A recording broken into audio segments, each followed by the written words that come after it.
தமிழ் நண்பர்கள் அனைவருக்கும் வணக்கம். நீங்க பாத்துக்கிட்டு இருக்கிறது ஷேர் மார்க்கெட் அகாடமி. நான் உங்க தினேஷ். இந்த வீடியோல நம்ம எதை பத்தி பார்க்க போறோம் அப்படின்னா ஆப்ஷன் ட்ரேடிங்கை பத்தின இன்ட்ரோடக்ஷன், அதாவது ஆப்ஷன் ட்ரேடிங்ல உள்ள பேசிக்ஸ் கான்செப்டை பத்தி இந்த வீடியோல தெளிவா பார்க்க போறோம். இந்த வீடியோ ஸ்கிப் பண்ணாம கடைசி வரைக்கும் பாருங்க, ரொம்ப இன்ட்ரெஸ்டிங்காவும் உங்களுக்கு யூஸ்ஃபுல்லாவும் இருக்கும். வீடியோக்குள்ள போறதுக்கு முன்னாடி ஷேர் மார்க்கெட்ல இன்வெஸ்ட்மெண்ட் பண்றதுக்கு demat account, trading account open பண்ணணும்னு நினைச்சீங்க அப்படின்னா இந்த வீடியோக்கு கீழே மற்றும் நம்ம சேனல்ல உள்ள எல்லா வீடியோஸ்க்கும் கீழே ஓபன் டிமேட் அக்கௌண்ட் லிங்க் கொடுத்திருக்கேன். அந்த லிங்கை கிளிக் பண்ணீங்க அப்படின்னா அக்கௌண்ட் ஓபன் பண்ற பேஜுக்கு போகும். அதுல உங்க name, mobile number, email address கொடுத்து சைன் அப் பண்ணிக்கங்க. அதுக்கப்புறம் உங்களோட PAN card, Aadhaar card submit பண்ணி அக்கௌண்ட் ஓபன் பண்ணிக்கங்க. வித்தின் 48 ஹவர்ஸ்க்குள்ள உங்களோட ஃபர்ஸ்ட் டே நீங்க ஸ்டார்ட் பண்ணிடலாம். இன்வெஸ்ட்மெண்ட் பண்றதுக்கு 10 ரூபாய் இருந்தா போதும். அது மட்டும் இல்லாம நம்ம சேனலோட சப்போர்ட் உங்களுக்கு எப்பயுமே கிடைக்கும். இந்த வீடியோ நம்ம சேனல்ல ஆப்ஷன் ட்ரேடிங்க பத்தி அப்லோட் பண்ற முதல் வீடியோ. இந்த வீடியோல ஹிஸ்டரி ஆஃப் ஆப்ஷன் ட்ரேடிங், அதாவது ஆப்ஷன் ட்ரேடிங்கோட ஹிஸ்டரியை பத்தி பார்க்கலாம். ஆப்ஷன் ட்ரேடிங்கோட பேசிக் கான்செப்டை ஒரு கதை வடிவத்தில் நான் சொல்றேன். ஆப்ஷன் ட்ரேடிங்ல உள்ள ஜார்கன்ஸ் பிளஸ் ஆப்ஷன் ட்ரேடிங் என்ன பர்பஸ்க்காக கொண்டு வந்தாங்க அப்படிங்கிறது எல்லாமே இந்த வீடியோல பார்க்கலாம். ஃபர்ஸ்ட் ஆப்ஷன் ட்ரேடிங்கோட ஹிஸ்டரியை பத்தி பார்த்தரலாம். அதாவது ஆப்ஷன் ட்ரேடிங் எங்கேருந்து வந்தது, எதை மையமா வச்சு இந்த ஆப்ஷன் ட்ரேடிங் கான்செப்ட் எல்லாம் கொண்டு வந்தாங்க அப்படிங்கிற ஹிஸ்டரியை பார்க்கலாம். கிரீஸ் அப்படிங்கிற ஒரு நாடு நம்ம எல்லாருக்குமே தெரியும். துருக்கிக்கும் இத்தாலிக்கும் இடையில அந்த நாடு இருக்கு. அந்த நாட்டுல பாத்தீங்க அப்படின்னா தாலேஸ் ஆஃப் மில்டஸ் அப்படிங்கிற ஒரு விவசாயி வாழ்ந்து வந்தாரு. அவர் விவசாயி மட்டும் இல்ல, மேத்தமெட்டிஷியன் பிளஸ் பிலாசபியரும் கூட. அந்த நாட்டுல அவர் வாழ்ந்து வந்த ஏரியாவில் பாத்தீங்க அப்படின்னா ஆலிவ் பிசினஸ் தான் மெயின் பிசினஸ் இருந்து வந்திருக்கு. ஃபார் எக்ஸாம்பிளுக்கு இப்ப நான் இருக்க ஏரியா தஞ்சாவூர் அப்படின்னா தஞ்சாவூர்ல நெற்பயிர் தான் மெயின் சோர்ஸ் ஆஃப் இன்கம் எல்லாருக்குமே. ஸோ எல்லாருமே வந்து இங்க வந்து நெற்பயிர் விளைவிப்பாங்க இல்லையா, அந்த மாதிரி அவரோட நாட்டுல அந்த ஆலிவ் பிளான்டிங் தான் வந்து மெயின் பிசினஸா எல்லாருமே பண்ணிருக்காங்க. ஆலிவ் அப்படின்னா என்னன்னு பாத்தீங்க அப்படின்னா இப்ப நம்ம ஊர்ல எள்ளுல இருந்து நல்லெண்ணெய், தேங்காவில இருந்து தேங்காய் எண்ணெய் இந்த மாதிரி எடுக்கிறோம் இல்லையா, அந்த மாதிரி ஆலிவ் அப்படிங்கிற பிளான்ட்ல இருந்து அந்த ஆலிவ் அப்படிங்கிற காயை எடுத்து செக்கில் ஆட்டி அதை வந்து ஃபில்டர் பண்ணி ஆயில் வந்து எடுப்பாங்க.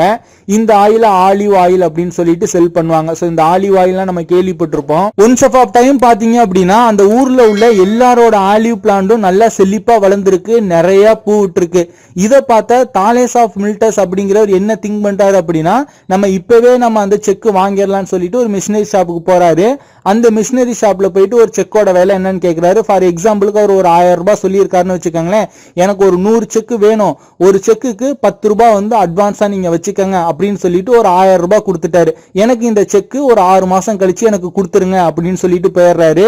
சோ அதே போல அந்த ஊர்ல உள்ள எல்லாரோட பிளான்ட் நல்லா செழிப்பா வளர்ந்து நிறைய காய் காய்ச்சிருச்சு, அறுவடைக்கும் வந்துருச்சு. அறுவடை காலம் வந்ததும் எல்லாருமே செக் வாங்க ஆரம்பிச்சுட்டாங்க. இதனால செக்கோட டிமாண்ட் ரொம்ப அதிகமாயிருச்சு. தாலேஸ் ஆஃப் மில்டஸ் என்ன பண்ணாருன்னு பாத்தீங்க அப்படின்னா ஒரு செக்கோட விலை 1200 ரூபாய் வீதம். அவர்கிட்ட உள்ள 100 செக்கையும் அவர் வந்து செல் பண்ணிட்டாரு. ஒரு செக்குக்கு அவரு 200 ரூபாய் அவருக்கு லாபம் கிடைச்சது. மொத்தம் 100 செக் அவர் வித்தாரு. இது மூலியமா ப்ராஃபிட் மட்டும் அவருக்கு 20,000 ரூபாய் கிடைச்சது. இந்த 20,000 ரூபாய் சம்பாதிக்க அவர் செலவு பண்ண அமௌண்ட் பாத்தீங்க அப்படின்னா வெறும் 1000 ரூபாய் தான். சோ இவர் பண்ணதை அடிப்படையா வச்சுதான் ஆப்ஷன் ட்ரேடிங் பில்ட் பண்ணிருக்காங்க. இப்போ இந்த ஆப்ஷன் ட்ரேடிங்கை பத்தி பினான்சியலா பார்க்கலாம். ஸ்டாக் மார்க்கெட்ல இருக்கிற கான்செப்ட்லயே கொஞ்சம் புரிஞ்சுக்கிறதுக்கு சிரமமா உள்ள கான்செப்ட்னு பாத்தீங்க அப்படின்னா இந்த ஆப்ஷன் ட்ரேடிங் தான். சோ அதனால இந்த ஆப்ஷன் ட்ரேடிங்கை பத்தி தியரிட்டிக்கலா பார்க்காம இதையும் ஒரு கதை வடிவத்துல நான் சொல்றேன். சோ இப்போ என்னோட அங்கிள் ஒரு லேண்டை செல் பண்ணணும் அப்படின்னு விரும்புறாரு. அவர் அந்த லேண்டை செல் பண்றதுக்கு பிக்ஸ் பண்ண பிரைஸ் பாத்தீங்க அப்படின்னா 1 lakh rupees. இப்போ நான் என்ன பண்றேன் அப்படின்னா என்னோட அங்கிள்கிட்ட போயிட்டு அங்கிள் உங்களோட லேண்டை நான் செல் பண்ணி கொடுக்குறேன், எனக்கு வந்து இது ஒரு அட்வான்ஸா ஒரு 1000 ரூபாய் நீங்க வச்சுக்கோங்க அப்படின்னு அவர்கிட்ட சொல்றேன். நான் என்ன பிளான் பண்ணிருக்கேன் அப்படின்னா அவர்கிட்ட இருந்து அந்த 1 lakh rupees கொடுத்து அவர்கிட்ட இருந்து வாங்கி நம்ம வெளியில வந்து ஒரு 1,50,000 இல்ல 2 lakhs நம்ம வித்தரலாம். இதுல இருந்து நமக்கு வந்து ஒரு 50,000 ஒரு 1 lakh நமக்கு ப்ராஃபிட் கிடைக்கும் அப்படின்னு நான் பிளான் பண்ணிட்டு அவர்கிட்ட ஒரு 1000 rupees வந்து அட்வான்ஸ் கொடுக்குறேன். ஆனா அவர் அங்கிள் வந்து எனக்கு வந்து ஒரு கண்டிஷன் கொடுக்கறாரு, நீ 10 நாளுக்குள்ள இதை எனக்கு செல் பண்ணி கொடுத்துறணும்.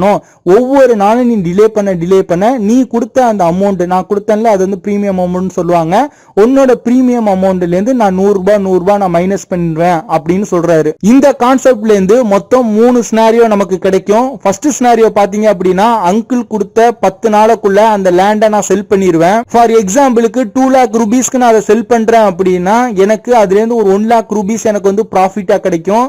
இந்த 1 lakh rupees நான் ப்ராஃபிட் பாக்குறதுக்கு நான் இன்வெஸ்ட் பண்ண பண்ண அமௌண்ட் பாத்தீங்க அப்படின்னா வெறும் 1000 ரூபீஸ் தான். ரெண்டாவது சினாரியோ பாத்தீங்க அப்படின்னா அங்கிள் எனக்கு கொடுத்த 10 நாளுக்குள்ள என்னால லேண்ட் செல் பண்ண முடியாம போயிருச்சு அப்படின்னா நான் அங்கிளுக்கு அந்த 1000 ரூபாய் அட்வான்ஸ் தொகை கொடுத்தேன் இல்லையா, அந்த பிரீமியம் அமௌண்ட், அந்த அமௌண்ட் அங்கிள் எனக்கு தரமாட்டாரு. இதனால எனக்கு 1000 ரூபாய் லாஸ் ஆயிரும். மூணாவது சினாரியோ பாத்தீங்க அப்படின்னா நான் அங்கிளுக்கு அட்வான்ஸ் அமௌண்ட் கொடுத்தேன் இல்லையா, அந்த 1000 ரூபீஸ் அந்த பிரீமியம் அமௌண்ட், அந்த அமௌண்ட் கொடுத்ததுல இருந்து நான் ஹெவியா நமக்கு ஹார்ட் ஒர்க் பண்றேன். சோ வேற யார்ட்டாச்சும் நம்ம இதை வித்தரலாம் அப்படின்னு என்னால முடியல. சோ என்கிட்ட உள்ள நம்பிக்கையும் போயிருச்சுன்னு வச்சுக்கோங்களேன். ஒரு 5 நாள் கழிச்சு நான் திரும்ப நான் அங்கிள்கிட்ட போறேன், அங்கிள் நான் கொடுத்த அட்வான்ஸ் எனக்கு கொடுத்துருங்க அப்படின்னு அங்கிள்கிட்ட கேட்கிறேன். அவர் நம்ம கிட்ட சொன்னது போலே, அதாவது ஒவ்வொரு நாளும் போக போக உங்களோட பிரீமியம் அமௌண்ட்ல இருந்து நான் 100 ரூபாய் மைனஸ் பண்ணிப்பேன் சொன்னார் இல்லையா, அதே போல அவர் 5 நாள் கழிச்சு நான் போனேன் அப்படின்னா 500 ரூபாய் மைனஸ் பண்ணிட்டு மிச்சம் 500 ரூபாய் மட்டும் என்கிட்ட கொடுப்பாரு. சோ இந்த கேஸ் ஸ்டடில இருந்து ஈஸியா நம்மளால ஆப்ஷன் அண்டர்ஸ்டாண்ட் பண்ணிக்கலாம். ஃபர்ஸ்ட் நான் அங்கிள் எனக்கு ஒரு 10 டேஸ் டைம் கொடுத்தாரு இல்லையா, இந்த 10 டேஸ்க்குள்ள இந்த லேண்டை நீ செல் பண்ணணும் அப்படின்னு அவங்க டைம் கொடுத்தாரு இல்லையா, இந்த டைமை ஆப்ஷன்ஸ்ல கான்ட்ராக்ட்னு சொல்லுவாங்க, எக்ஸ்பிரி டேட் அப்படின்னு சொல்லுவாங்க. இங்க நம்மளோட பினான்சியல்ல ரியல் ட்ரேடிங்ல பாத்தீங்க அப்படின்னா இந்த எக்ஸ்பிரி டேட் அப்படிங்கிறது வீக்லிலயும் இருக்கும், மந்த்லிலயும் இருக்கும். 1 இயருக்கு முன்னாடி எல்லாம் பாத்தீங்க அப்படின்னா மந்த்லி எக்ஸ்பிரி மட்டும் தான் இருந்துச்சு. ஆனா இப்போ வீக்லி எக்ஸ்பிரியும் கொண்டு வந்துட்டாங்க. அதாவது ஒவ்வொரு வாரமும் வியாழக்கிழமை தான் இந்த எக்ஸ்பிரி டேட் ஆகும். நீங்க அங்கிள் எனக்கு 10 நாள் அப்படின்னு அங்கிள் எனக்கு டைம் பிக்ஸ் பண்ணாரு. ஆனா நீங்க ஆப்ஷன் ட்ரேடிங் பண்ணும்போது நீங்க உங்களுக்கான எக்ஸ்பிரி டேட்டை நீங்களே செலக்ட் பண்ணிக்கலாம். இப்போ ஃபார் எக்ஸாம்பிளுக்கு நான் இன்னைக்கு ஒரு ஷேர் வாங்குறேன் அப்படின்னா அதோட டைம் லிமிட் எக்ஸ்பிரி டேட் நீங்க அடுத்த வாரம் வியாழக்கிழமையா வச்சுக்கலாம், இல்லைன்னா அதுக்கு அடுத்த வாரம் வியாழக்கிழமையா வச்சுக்கலாம், இல்லனா அடுத்த மாசம் ஏதோ ஒரு வீக்கோட வியாழக்கிழமையா நீங்க வச்சுக்கலாம். அது உங்களோட விருப்பமாயிரும். ரெண்டாவது பாத்தீங்க அப்படின்னா நான் அங்கிள்கிட்ட அட்வான்ஸ் அமௌண்ட் 1000 ரூபாய் கொடுத்தேன் இல்லையா, அந்த பிரீமியம் அமௌண்ட் 1000 ரூபீஸ், அவர் என்கிட்ட 10 நாள் வரையும் உன்னோட அமௌண்ட் ஒவ்வொரு நாளும் போக போக 1000 ரூபாய் மைனஸ் ஆயிட்டே வரும்னு சொன்னார் இல்லையா, அந்த 1000 ரூபாய் அப்படிங்கிறது எதை வச்சு பிக்ஸ் பண்ணாருன்னு பாத்தீங்க அப்படின்னா இங்க பிளாக் ஷோல்ஸ் அப்படிங்கிற ஒரு பிரின்சிபல் இருக்கு. அதுல பாத்தீங்க அப்படின்னா ஆப்ஷன் கிரீக்ஸ் கான்செப்ட் இருக்கு. அதுல டெல்டா, காமா, தீட்டா, வேகா, ரோ அப்படிங்கிற வேல்யூஸ்லாம் இருக்கு, மேத்தமெட்டிக்கல் கால்குலேஷன். இந்த கால்குலேஷனை வச்சு தான் அந்த 100 ரூபாய் அப்படிங்கிற அமௌண்ட்டை பிக்ஸ் பண்ணுவாங்க. இந்த 100 ரூபாய் அப்படிங்கிறது ஜஸ்ட் ஃபார் எக்ஸாம்பிளுக்கு தான் சொல்றேன். உண்மைக்குமே டைம் வேல்யூ ரெடியூஸ் ஆகுற அந்த அமௌண்ட் பாத்தீங்க அப்படின்னா டிஃபரெண்டா இருக்கும். இத பத்தி நான் நெக்ஸ்ட் வீடியோல சொல்றேன். சோ இப்ப இது வரைக்கும் நம்ம பார்த்ததுல ஆப்ஷன்ஸ் பத்தி நம்ம ஒரு விஷயம் மட்டும் நமக்கு நல்லா புரியுது.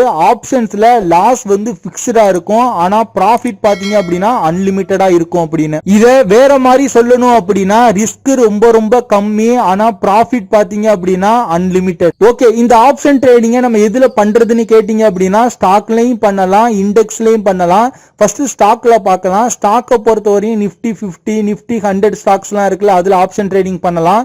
ஃபார் எக்ஸாம்பிளுக்கு SBI, Infosys, LND, HDFC bank எல்லாம் இருக்குல்ல, இதுலலாம் நீங்க ஆப்ஷன் ட்ரேடிங் பண்ணலாம். அதுக்குன்னு micro cap stocks, penny cap stocks இதுலலாம் போயிட்டு நீங்க ஆப்ஷன் ட்ரேடிங் பண்ணாதீங்க, பண்ணவும் முடியாது, வால்யூம் ரொம்ப கம்மியா இருக்கும். ஆப்ஷன் ட்ரேடிங்ல ரொம்ப முக்கியமா கவனிக்கப்பட வேண்டியதுன்னு பாத்தீங்க அப்படின்னா இங்க உங்களால லாட் சைஸா தான் வாங்க முடியும். இந்த லாட் சைஸ் அப்படிங்கிறது ஒவ்வொரு கம்பெனிக்கும் டிஃபரெண்டா இருக்கும். இதெல்லாம் நம்ம எங்க செக் பண்றது அப்படிங்கிறது அடுத்தடுத்த வீடியோஸ்ல நான் சொல்றேன். ரெண்டாவது இண்டெக்ஸ் ஆப்ஷன்ஸ். இண்டெக்ஸை பொறுத்தவரையும் மெயினா எல்லாருமே பண்றது பாத்தீங்க அப்படின்னா நிப்டி 50 மற்றும் பேங்க் நிப்டி. நிப்டி 50 பொறுத்தவரையும் அதோட லாட் சைஸ் பாத்தீங்க அப்படின்னா 75, பேங்க் நிப்டியை பொறுத்தவரையும் அதோட lot size 25. Next option types பத்தி பார்க்கலாம். ஆப்ஷன்ல மொத்தம் 2 டைப்ஸ் இருக்கு. ஒன்னு கால் ஆப்ஷன் அப்படின்னு சொல்லுவாங்க, இன்னொன்னு புட் ஆப்ஷன் அப்படின்னு சொல்லுவாங்க. கால் ஆப்ஷன் அப்படின்னா இப்ப மார்க்கெட் மேல போக போகுதுன்னு நீங்க ப்ரெடிக்ஷன் பண்றீங்க அப்படின்னா கால் ஆப்ஷன் வாங்கலாம். புட் ஆப்ஷன் அப்படின்னா இப்ப மார்க்கெட் கீழே போக போகுது நீங்க ப்ரெடிக்ஷன் பண்றீங்க அப்படின்னா புட் ஆப்ஷன் வாங்கலாம். இது சேம் லைக் இப்ப இன்ட்ராடேல நம்ம லாங் பொசிஷன் ஷார்ட் பொசிஷன் எடுக்கிறோம் இல்லையா, அதே போலதான் இங்க கால் ஆப்ஷன் புட் ஆப்ஷன் அப்படின்னு சொல்றாங்க. சோ இந்த ஆப்ஷன் ட்ரேடிங் என்ன பர்பஸ்க்காக இன்ட்ரோடியூஸ் பண்ணாங்க, கொண்டு வந்தாங்கன்னு பாத்தீங்க அப்படின்னா மெயினா ஹெட்ஜிங் பர்பஸ்க்கு தான் கொண்டு வந்தாங்க. இந்த ஹெட்ஜிங் அப்படிங்கிறது ஒவ்வொருத்தரும் ஒவ்வொரு விதமா யூஸ் பண்ணுவாங்க. ஃபார் எக்ஸாம்பிளுக்கு சொல்லணும் அப்படின்னா இன்ட்ராடேல பர்டிகுலர் ஸ்டாக்ல லாங் பொசிஷன் எடுத்திருப்பாங்க, அதற்கு ஆப்போசிட்டா ஆப்ஷன்ல பாத்தீங்க அப்படின்னா புட் ஆப்ஷன் பை பண்ணி வச்சிருப்பாங்க. இந்த மாதிரி பண்ணும்போது பாத்தீங்க அப்படின்னா மார்க்கெட் மேல போகும்போது ஸ்டாக்ல ப்ராஃபிட் வரும். ஒருவேளை மார்க்கெட் கீழே போச்சு அப்படின்னா இந்த லாஸை புட் ஆப்ஷன் வச்சு கவர் பண்ணிடுவாங்க. ரெண்டாவது மெத்தட் பாத்தீங்க அப்படின்னா ஆப்ஷன்ஸ்ல பர்டிகுலர் ஸ்டாக்லயோ இண்டெக்ஸ்லயோ போத் காலையும் புட்டையும் லாக் பண்ணி போட்டு ஹெட்ஜிங் பண்ணுவாங்க. இந்த மாதிரி பண்றதுனால மார்க்கெட் எந்த பக்கம் போனாலும் நமக்கு வந்து ப்ராஃபிட் கிடைக்கும். மூணாவது பாத்தீங்க அப்படின்னா ஃபியூச்சர்ஸ்ல வந்து பை பண்ணிட்டு ஆப்ஷன்ஸ்ல வந்து புட் ஆப்ஷன்ஸை வந்து செல் பண்ணுவாங்க. இந்த மாதிரி பண்ணும் போதும் பாத்தீங்க அப்படின்னா மார்க்கெட் எந்த கண்டிஷன்ல போனாலும் ப்ராஃபிட் கிடைக்கும்.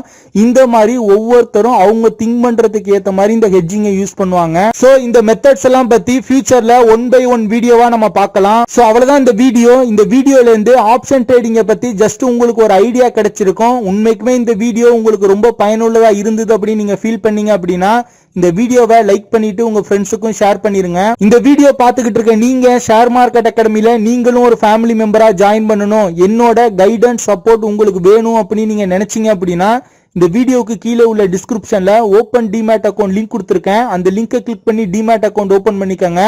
அக்கௌண்ட் ஓபன் பண்ணும்போது எதுவும் சந்தேகம் வந்தது அப்படின்னா ஸ்கிரீன்ல தெரியுற அந்த நம்பருக்கு வாட்ஸ்அப் பண்ணியோ கால் பண்ணியோ உங்களோட சந்தேகங்களை கேட்டு தெரிஞ்சுக்கலாம். அக்கௌண்ட் ஓபன் ஆன பிறகு ஷேர் மார்க்கெட் அகாடமி சார்பாக 100+ இ-புக்ஸ் நம்ம ஃப்ரீயா சென்ட் பண்றோம். இந்த புக்ஸ் எல்லாமே பிகினர்ஸ்க்கு ரொம்ப யூஸ்ஃபுல்லா இருக்கும். இந்த ஆஃபரை யூஸ் பண்ணிக்கோங்க. இந்த வீடியோ பிடிச்சிருந்ததுன்னா லைக் பண்ணுங்க, உங்க நண்பர்களுக்கும் ஷேர் பண்ணுங்க. நீங்க இன்னும் நம்ம டெலிகிராம்ல ஃபாலோ பண்ணல அப்படின்னா லிங்க் கீழே டிஸ்கிரிப்ஷன்ல இருக்கு, ஃபாலோ பண்ணிக்கோங்க. ஸ்டாக் மார்க்கெட் ரிலேட்டடான ஒரு சில அப்டேட்ஸ் உங்களுக்கு அங்கே கிடைக்கும். இந்த மாதிரியான வீடியோஸ் கண்டினியூஸா நீங்க பார்க்கணும் அப்படின்னா நம்ம சேனலை சப்ஸ்கிரைப் பண்ணிக்கோங்க. கூட உள்ள பெல் ஐகானை கிளிக் பண்ணிட்டு நோட்டிபிகேஷன்ல ஆல் எனேபிள் பண்ணி வச்சுக்கிட்டீங்க அப்படின்னா ஃபியூச்சர் நாங்க அப்லோட் பண்ணக்கூடிய ஒவ்வொரு வீடியோஸையும் நீங்க மிஸ் பண்ணாம உடனுக்குடன் பார்க்கலாம்.